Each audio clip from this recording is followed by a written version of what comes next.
So welcome to Jain Tutorials. It is Jain Tutorial online class for physics, chemistry, math. Today we study out class 11 physics. We are the topic errors and we are the topic Vernier scale. एक और last question आपको दिखाते हैं। एकदम question ध्यान सुनिए। Vernier scale बता दिए थे हम कैसे उसको स्लाइड करता है। इसका नाम स्लाइड कैलिपर भी है। वर्नियर कैलिपर के बारे में पढ़ रहे थे हम लोग।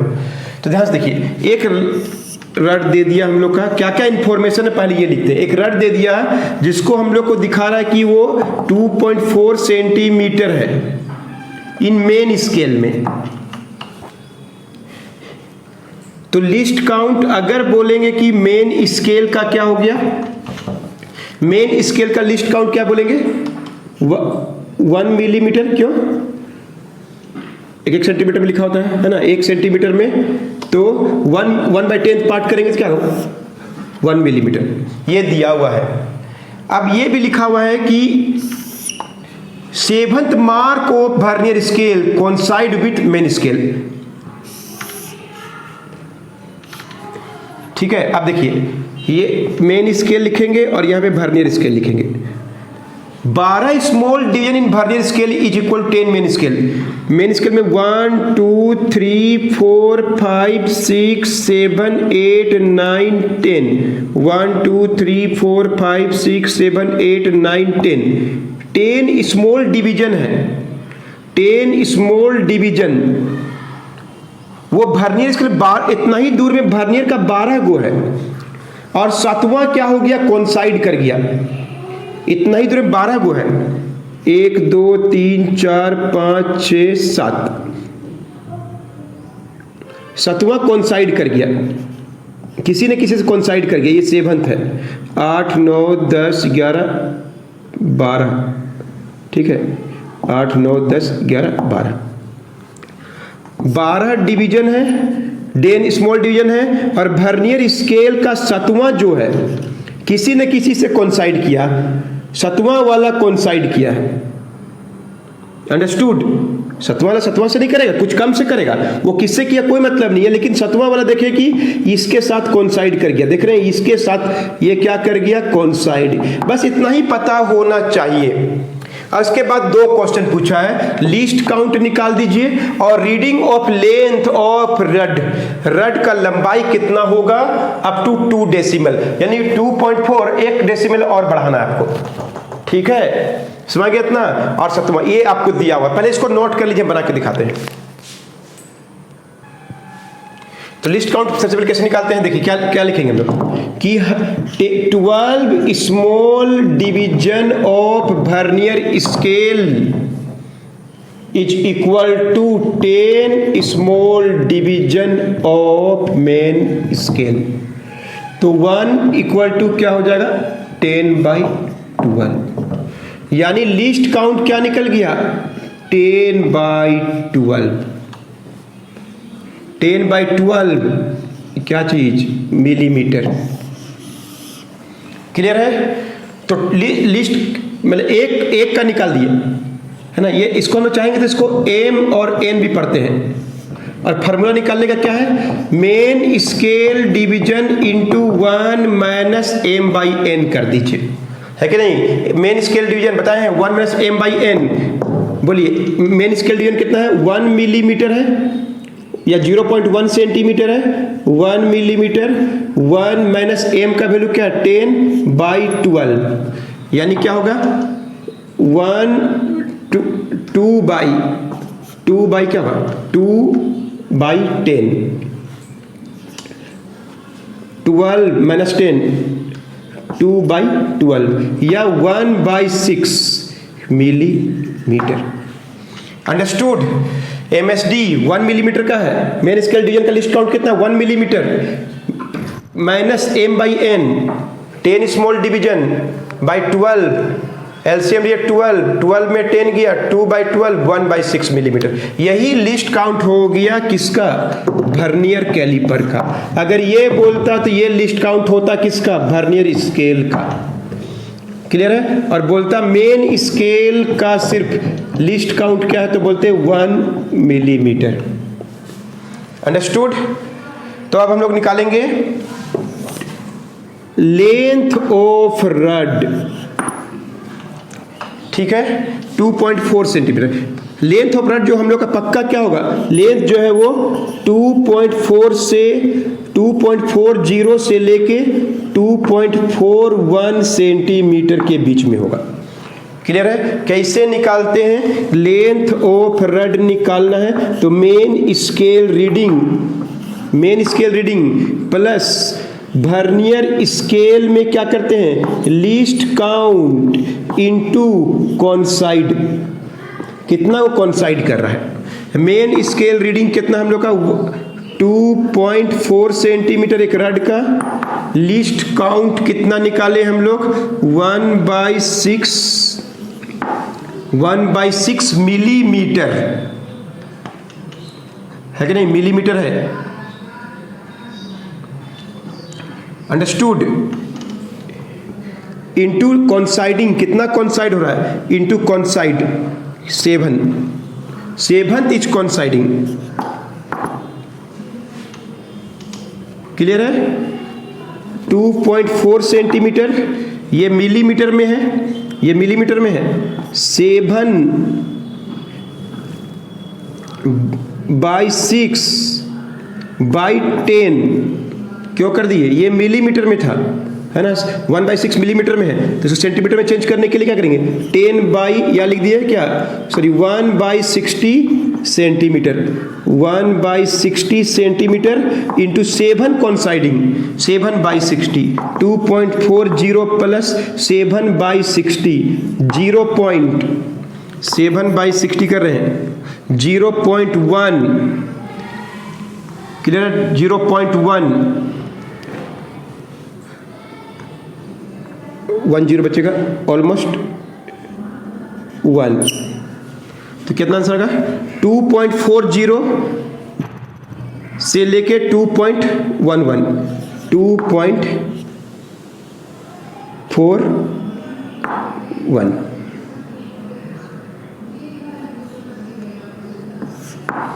2.41, सॉरी 2.51,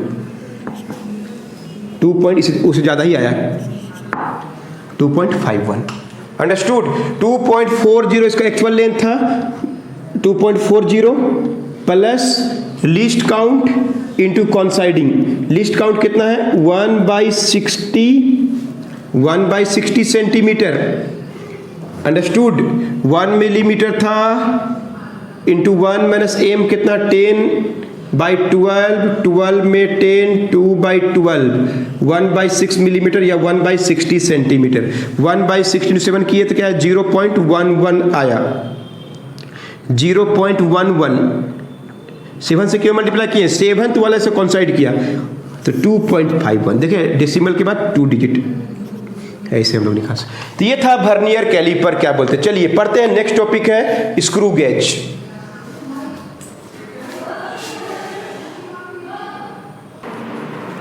तो आपको समझ में आ गया कैसे हम लोग वर्नियर कैलिपर से अप टू 0.01 0.02 सेंटीमीटर तक हम लोग रीडिंग ले सकते हैं। तो चलिए नेक्स्ट टॉपिक है स्क्रू गेज। दोनों ही topic very very important topic है। स्क्रू गेज क्या होता है, सबसे पहले ये भी एक क्या है, एक इंस्ट्रूमेंट है या बोलिए एक स्केल है टू मेजर वेरी स्मॉल क्या लेंथ अप टू 10 का पावर -3 से लेके 10 का पावर मिली से माइक्रो, मिली टू माइक्रो हम लोग मेजर कर सकते हैं।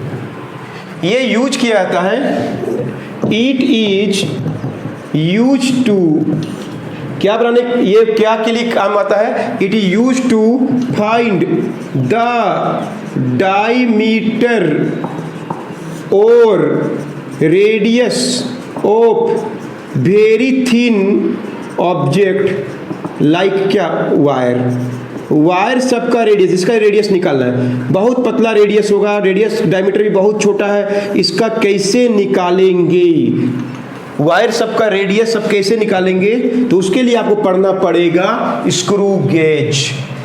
ये एक ऐसा इंस्ट्रूमेंट है, स्केल है to measure very small length up to 10 का पावर -3 टू 10 का power -6 centimetre, milli to micro, इसका दूसरा नाम भी है माइक्रोमीटर भी बोलते हैं इसको, बहुत स्मॉल डिस्टेंस मेजर करता है, इसलिए इसका नाम पड़ गया माइक्रोमीटर।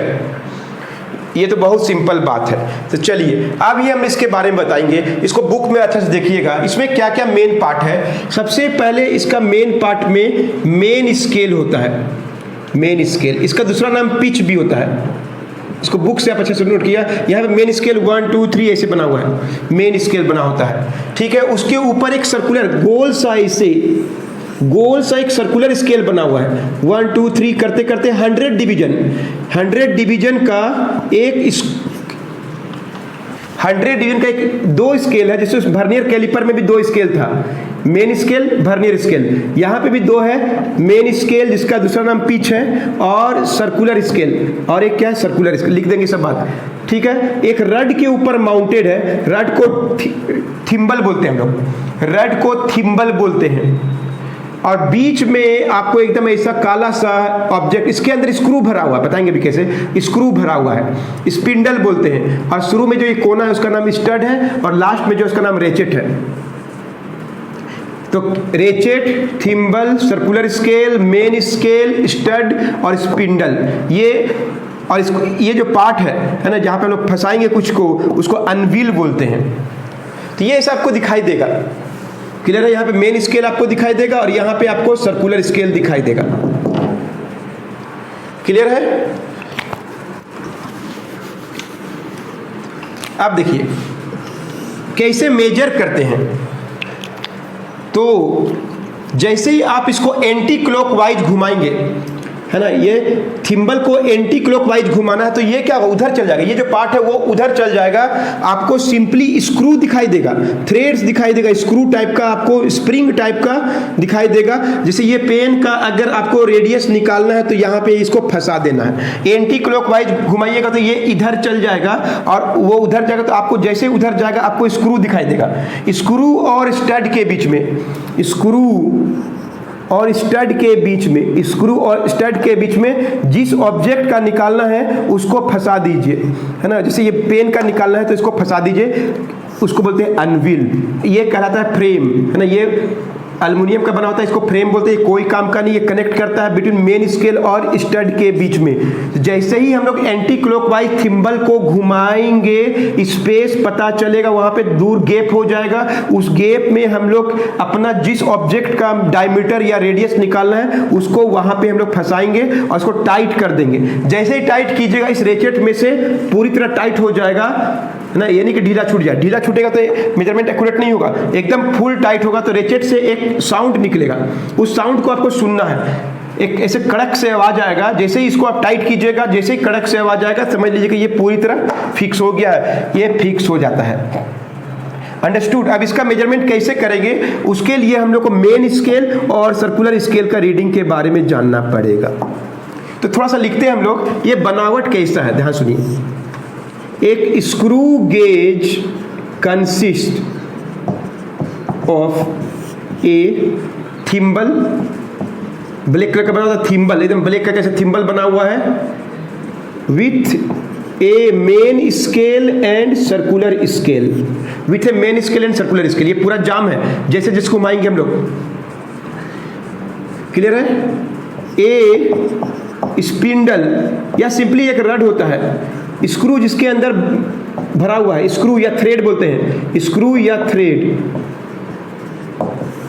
स्पिंडल, स्क्रू और थ्रेड इज इन बिटवीन, किसके बीच में, स्टड, जो लास्ट कोना है उसका नाम स्टड है, एंड किसके बीच में, मेन स्केल के बीच में एक स्पिंडल बना होता है, रड बना होता है, क्लियर है।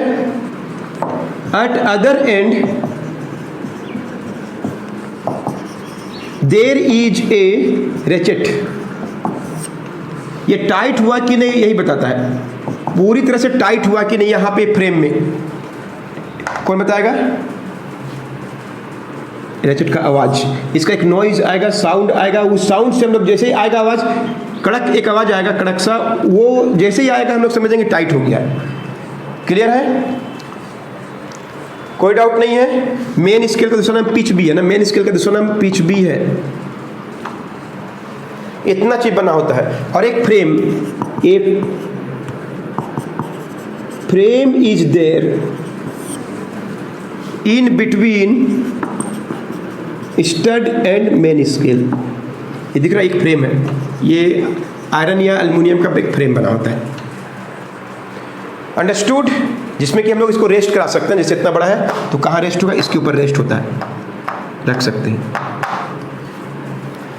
नोट कीजिए, कोई डाउट नहीं है दूर में। अब मान लीजिए अन ऑब्जेक्ट, मान लीजिए कि ये रड है, rod whose radius is to be measured is taken in between, किसके बीच में, stud and main scale by, क्या करके, बाई रोटेटिंग, रोटेटिंग क्या रोटेट करके, थिम्बल, थिम्बल, थिम्बल को रोटेट करके इन किसमें, एंटी क्लॉकवाइज डायरेक्शन में, एंटी क्लॉकवाइज डायरेक्शन में थिम्बल को रोटेट करके, by rotating thimble in anti, इसको जैसे ही एंटी क्लॉकवाइज में हम लोग घुमाएंगे, एंटी क्लॉकवाइज में घुमाएंगे तो ये खाली हो जाएगा और यहाँ पे वो ऑब्जेक्ट फिक्स हो जाएगा, इसी रेट फिक्स हो जाएगा। Taken in between stud and main scale bye rotating thimble in anti clockwise direction and becomes, और ये क्या हो जाता है, फिक्स, ये जो रड है वो फिक्स हो जाता है, रड यहाँ पे फिक्स हो जाएगा। क्लियर है?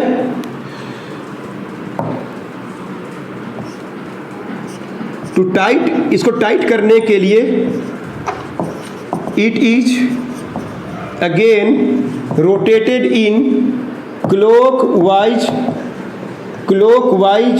डायरेक्शन एंड ए नॉइज और साउंड कम्स आउट ऑफ, किससे, रेचेट, रेचेट से एक साउंड निकलता है जिससे पता चलता है टाइट हो गया। अंडरस्टूड? बस यहाँ फिक्स कर देना है, जैसे इसको एंटी क्लॉकवाइज घुमाइएगा फिक्स हो जाएगा, ये है ना, यहाँ फिक्स कर देंगे तो ये पीछे जाएगा, ये वाला पीछे जाएगा और ये फिक्स हो जाएगा। अंडरस्टूड? स्टड और मेन स्केल के बीच में जो रड लिए हैं वो फिक्स हो जाएगा। अब इसमें क्या क्या बात आपको ध्यान रखना, ध्यान सुनिए, लिख लिए होंगे, मिटाते हैं। अब देखिए इसका ऐसा बनावट है कि, ध्यान सुनिएगा, इसको अगर हम लोग एंटी क्लॉकवाइज में घुमा रहे हैं, अगर मेन स्केल में 1 यूनिट अगर मूव होगा पीछे की ओर, पीछे की ओर, ध्यान सुनिए, इसको टाइट कर दिए हैं तो मेन स्केल में ये पीछे की ओर मूव होगा, मेन स्केल 1 यूनिट मूव करेगा, पीछे की ओर होगा मेन स्केल में। जब टाइट करते हैं तो वो एक्चुअली में वो क्या होता है, डिस्टेंस बिटवीन टू कंजिक्यूटिव लगातार थ्रेड, दो लगातार थ्रेड या स्क्रू के बीच का दूरी होता है। ध्यान सुनिए, एक बार घुमाएंगे इसको हम लोग, एक बार घुमाएंगे तो एक स्क्रू पीछे चल जाएगा, मतलब एक मेन स्केल में अगर पीछे जा रहा है तो एक स्क्रू अंदर घुस जाएगा, ये समझ लीजिए। जैसे पहले 10 गो था, मान लीजिए पहले 10 गो स्क्रू था, पूरा स्पिंडल में 10 स्क्रू है, इसको हटा दिए, ठीक है, इसको पीछे की ओर करना पड़ा, तो मेन स्केल में अगर 2 सेंटीमीटर मूव किया है तो ये वाला 2 गो थ्रेड पीछे चल गया, मतलब अभी आपको यहाँ पे 8 गो थ्रेड दिखाई देगा। अगर ये 2 गो थ्रेड कम हो गया है कि नहीं, तो 2 distance between 2 consecutive thread, 1 unit move करता है, मेन स्केल अगर 1 यूनिट मूव करता है तो उसको डिस्टेंस 2 कंजिक्यूटिव थ्रेड के बीच का दूरी होता है। इसी को हम लोग क्या बोलते हैं, पिच बोलते हैं। पिच क्या है, ये सिंपली कोई पूछेगा तो क्या, डिस्टेंस बिटवीन 2 कंजिक्यूटिव थ्रेड और क्या, 2 कंजिक्यूटिव थ्रेड, 2 थ्रेड के बीच का दूरी, या बोल सकते हैं क्या, और क्या बोल सकते हैं हम लोग कि कितना दूरी तय किया, ये जो दूरी तय करेगा ना वो मेन स्केल में कितना रीडिंग आया। Distance between 2 consecutive thread is cold, simply क्या बोलते हैं हम लोग, पिच बोलते हैं। क्लियर है, पास हो गया। मेन स्केल भी, अब मेन स्केल को हम लोग पीछे करेंगे, मेन स्केल स्प्रेड का इस सर्कुलर स्केल को घुमाएंगे तो ये पीछे जाएगा और उसमें ये फंस गया है। अंडरस्टूड। तो कैलकुलेशन सब कैसे करेंगे, एक वीडियो लगेगा, आपको बताएंगे नेक्स्ट क्लास में। इसका भी लिस्ट काउंट होता है और इसमें भी हम लोग कैसे कैलकुलेट करेंगे बताएंगे।